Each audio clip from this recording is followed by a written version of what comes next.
all of us in government, good government, progressive government, it really starts with elected leaders working together on common solutions for a greater good for our community. And indeed, Allentown, like all great cities, succeeds because of the character and commitment and collaboration of its people. So to the elected leadership who have been here on stage tonight, those of you who are in the audience, like Joe Brennan, let's give a round of applause for Joe Brennan. Where are you at, Joe?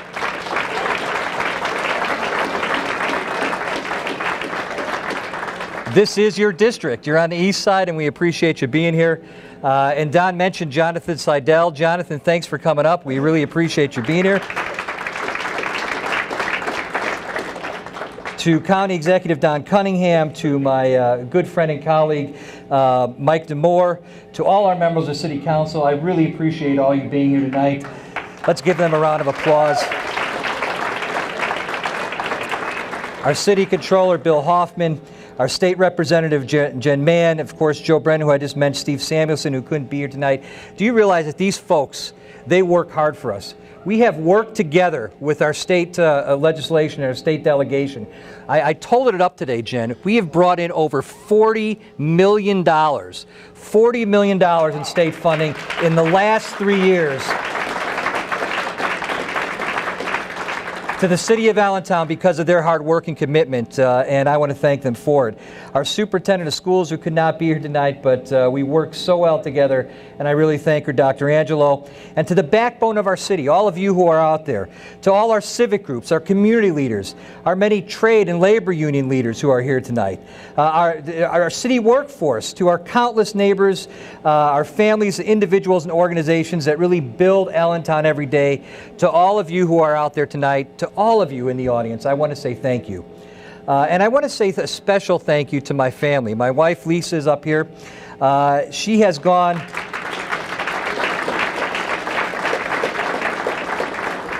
She's gone above and beyond the call of duty as a First Lady. She's headed up an initiative to end homelessness in our city. She's raised money for parks at our city schools.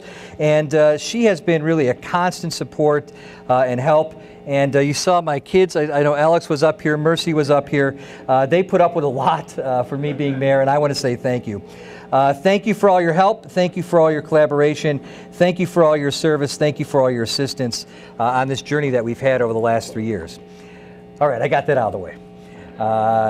You know, it's been an interesting 3 years. I remember I told the story right when I got elected, and I remember when, you know, every night when I came back from a very, very tough election cycle last time, I would at least try to spend some time with my kids.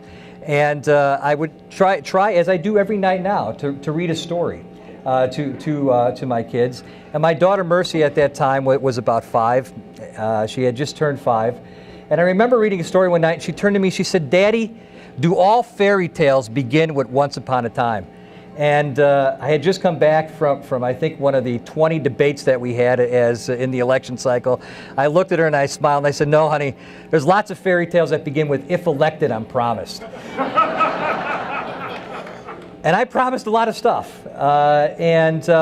Quite honestly, looking back on those last 3 years, with all your help and assistance, we have not only exceeded those promises, we have not only fulfilled those promises, but we exceeded them to our wildest expectations. You know, I once heard a preacher say that we are all faced with a series of great opportunities brilliantly disguised as impossible situations. And it seems like yesterday, but it was 3 years ago when many of you in this room, we gathered together for inauguration.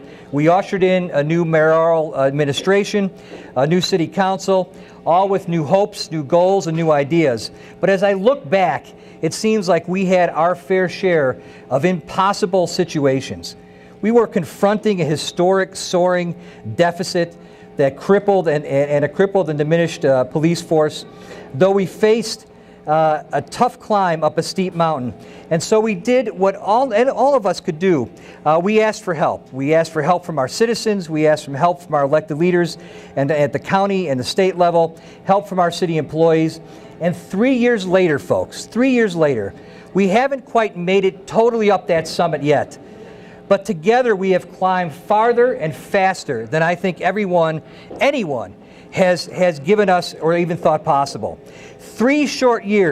In just 3 short years, we have turned challenges into opportunities. Because of our collective hard work together, because of our collective sacrifice, because of our tenacity and resilience, Allentown is transforming.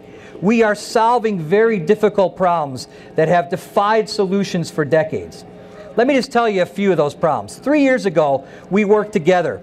We tackled our difficult problems head-on, bringing in new sources of revenue, restructuring our debt, addressing our pension liabilities. We capitalized our risk management fund, and we created a solid cash reserve. We improved our bond rating for the first time in many, many years. And today, folks, Allentown, I am very proud to report that 3 short years later, the city that we all love, we went from a projected deficit when we walked in the door 3 years ago of $8 million. Today, folks, we have a surplus of $14 million, and we did that without raising taxes.